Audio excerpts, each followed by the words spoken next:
Hi friends, സർക്കാർ സേവനങ്ങൾ സ്വകാര്യവൽക്കരിക്കുന്നതിനെതിരെ, സർക്കാർ സേവനങ്ങൾക്ക് അക്ഷയ സെന്ററിലൂടെ കാശ് വാങ്ങുന്നതിനെതിരെ ഞാനൊരു വീഡിയോ ചെയ്തിരുന്നു അടുത്ത ദിവസം.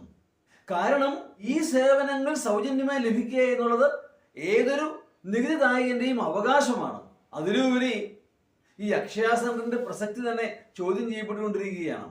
ഏതാണെങ്കിലും അക്ഷയ സെന്ററിലൂടെ അല്ലാതെ സർക്കാർ നൽകുന്ന സേവനങ്ങളെ പറ്റി നമുക്കൊന്ന് ആലോചിക്കാം. ഉദാഹരണത്തിന്, നമ്മുടെ വസ്തു സംബന്ധിച്ച് ഏതെങ്കിലും ഒരു അപേക്ഷ കൊടുക്കണമെങ്കിൽ വില്ലേജ് ഓഫീസിലെ വില്ലേജ് സ്കെച്ച് എടുക്കേണ്ടി വരും. അതായത് നമ്മുടെയൊക്കെ സ്ഥലത്തിന്റെ ഒരു ഭൂപടം ആ വില്ലേജ് ഓഫീസിലുണ്ട്.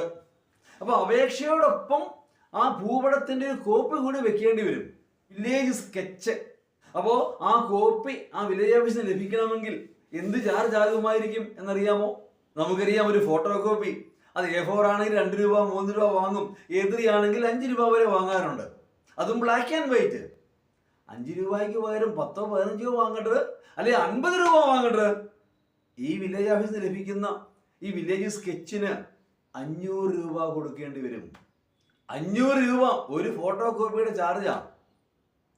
അതിൽ ഞെട്ടിക്കുന്ന വസ്തു എന്ന് പറയുന്നത്, നിങ്ങളുടെ വസ്തു ഒന്നിലേറെ തണ്ടപ്പേരുകളിലാണെങ്കിൽ ആ ഓരോ കോപ്പിക്കും 500 രൂപ വീതം കൊടുക്കേണ്ടി വരും.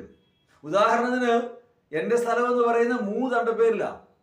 അപ്പോൾ ഞാനതിൻ്റെ കോപ്പി എടുക്കണമെങ്കിൽ ഞാൻ 1500 രൂപ അവിടെ അടയ്ക്കേണ്ടി വരും. അടുത്ത ദിവസം കോപ്പി എടുക്കേണ്ടി വന്നു. അങ്ങനെ ഒരു അനുഭവം എനിക്ക് ഉണ്ടായി. അതുകൊണ്ടാണ് എനിക്ക് അറിയാൻ ഇടയായത്. ഇത്തരം സംഭവങ്ങൾ നമ്മൾ അവിടെ ചെല്ലുമ്പോഴേ ഓരോ പറയുന്നത്, ഇത് രൂപ അങ്ങോട്ട് അടച്ചേര്, ഇത് രൂപ ഇങ്ങോട്ട് അടച്ചേര്. സർക്കാർ സേവനങ്ങളാണ്, നമുക്ക് സൗജന്യമായി ലഭിക്കാൻ അവകാശമുള്ളതാണ്. ലഭിക്കുന്നുണ്ടോ?